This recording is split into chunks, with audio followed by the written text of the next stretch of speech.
Hello, everyone. The year is 2020, year of the quarantined, and here are my Nevada government ordained new historicist hot takes. Today we'll be investigating new historicism as it applies to two texts: Sweet Home versus 124 Bluestone Road, Spatial Constructs and Imagery in Toni Morrison's Beloved by Marcel Thaney, and Postmodern Blackness, Toni Morrison's Beloved and the End of History by Kimberly Chabot Davis.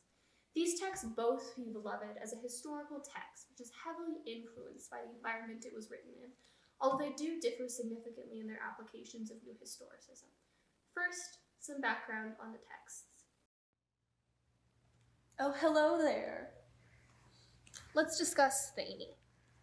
Essentially, Thaney argues that in Beloved, space and time serve as a major plot structure. Even though Setha is both temporally and spatially removed from Sweet Home, her character arc is structured by a rememory of her time at Sweet Home. 124 Bluestone is a place where she's going to work through slavery and recover. The house is literally haunted by the ghosts of when she was a slave. Spatially, Sweet Home is on the edge of her consciousness, but it's always an ever-present force. The characterization of the house and Sweet Home also play a heavy role in the story, as they seem to have more subjectivity than her. She's kind of acted on by her memories as opposed to making her own decisions.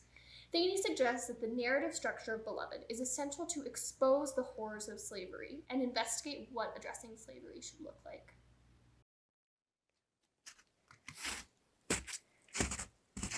Oh, hello, loves. I'm on my once daily government-ordained quarantine walk. Let's chat about Kimberly Davis.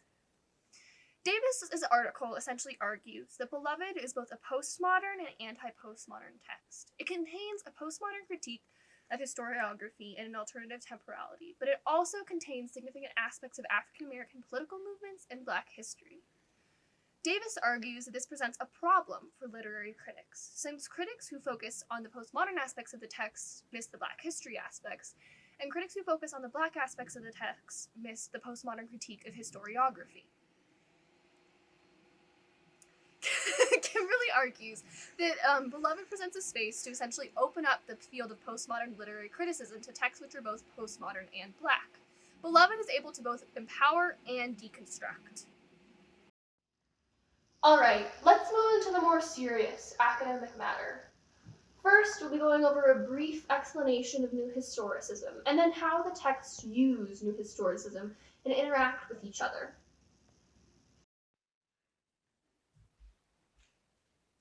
New Historicism is a form of literary criticism which looks at literature as a cultural product.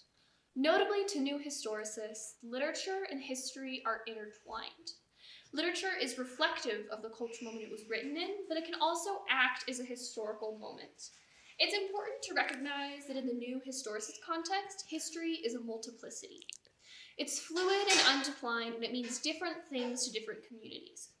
For example, African American conceptions of history will probably differ significantly from white conceptions of history. We'll get into this later. Questions of historiography, or how history is presented to people, are also relevant. So, Thaney's use of New Historicism is less concerned with how Beloved engages with post-Civil War history and more on how the historiographical implications of Beloved are representative of African American history and are used as a tactic to create new understandings of history. So, Beloved is a representation of African American history, which is designed to hedge against white American narratives of history. Early New Historicism focused less on identity-based consequences of history, but later expanded to include interpretations like Thaney's. The alternative temporality experience by Setha is representative of how slavery continues to affect Black Americans while white communities have moved on. Thaney contextualizes this deconstruction using the spatial and temporal ordering of Beloved, which creates a Foucauldian heterotopia. Foucauldian heterotopia is a cultural space which is other or disturbing or uncomfortable. Morrison uses a traditionally white form, i.e. the novel, In order to present an African American history, this is used to break down understandings of slavery and the scars slavery leaves on society. The book was written in the context of the temporal separation for Americans as a whole from slavery, since it was written in the 80s, but it's still enmeshed in the cultural impact of slavery. Davis views Beloved as the intersection between two different philosophical movements, postmodernism and African American history and liberation. Davis focuses less on the historical or historiographical content on Beloved and more how Beloved is representative of these two movements kind of coming into their own. The book is a cultural product. This focus allows Davis to apply a historical analysis of Beloved to the time Beloved was being written, which is kind of interesting. Davis also makes predictive claims about how Beloved's relationship with postmodernism and Black liberation movements is going to kind of act as a force to influence literature in the future.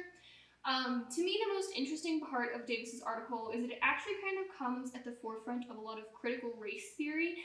Davis talking about the intersection between postmodernism and like Black identity and the embrace of history is kind of not novel anymore, right? Like, it's not a hot take anymore to say that there are different histories and that history is fundamentally subjective. So I think that this is a really interesting application of new historicism. Okay, so both Bainey and Davis engage in Beloved kind of as a new historicism product of the 80s, right?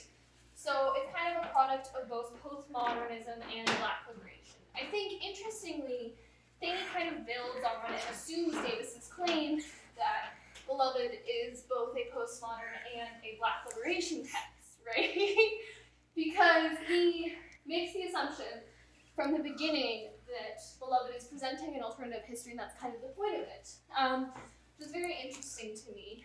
I think also both of these texts kind of work to present a new historicist interpretation of Beloved as a historical and historiographical text. So the historiography that Beloved is engaging in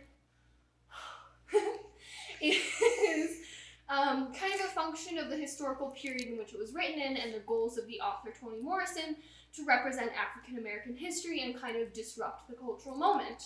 I think it'd be interesting to look into more modern interpretations of this. So how has Beloved affected how postmodern Black books are being written currently, and look into kind of alternative histories as they become more mainstream.